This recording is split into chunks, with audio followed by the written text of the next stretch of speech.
Label पड़ेगा India, label पड़ेगा India, label पड़ेगा इंडिया, लेबल पड़ेगा इंडिया। अब लड़ेगा इंडिया, सबसे करेगा इंडिया, आगे बढ़ेगा इंडिया, लेबल पड़ेगा इंडिया। लड़ेगा इंडिया, सबसे करेगा इंडिया, आगे बढ़ेगा इंडिया, लेबल पड़ेगा India.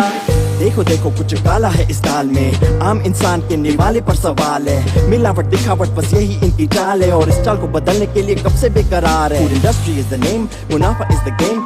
Brands try and brainwash us with all these shady claims. सस्ते ingredients लगे उन्हें convenient, उनको मानते obedient, लेकिन they think we're idiots. Packaged foods की लत सबको क्यों लगी है?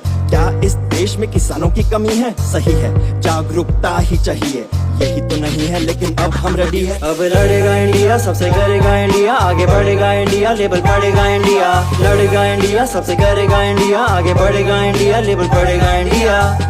पैकेज के सामने केवल मार्केटिंग होता है, लेकिन पीछे इंग्रेडिएंट लिस्ट में पूरी सच्चाई छुपी रहती है। हर हफ्ते एक नया स्कैम बाहर आ रहा है, और इसका एक कारण है कि हम लेबल नहीं पढ़ते हैं। आज मैं पूरे भारत को चैलेंज कर रहा हूँ, पैकेज को घुमाओ और इंग्रेडिएंट लिस्ट पढ़ो। चैलेंज एक्सेप्ट करते हो तो स्टोरी लगाइए किसी भी लेबल के साथ, और 3 दोस्त को चैलेंज करिए लेबल पढ़ने के लिए। 3-3 करके ये चेन रिएक्शन बन सकता है, और अगर ज्यादातर भारतीय लेबल पढ़ने लग जाएं, तो कंपनीज गलत मार्केटिंग नहीं कर पाएंगी। मैं चैलेंज कर रहा हूँ इन 3 लोगों को लेबल पढ़ने के लिए। लेबल पढ़ेगा इंडिया, तभी तो स्वस्थ बनेगा इंडिया।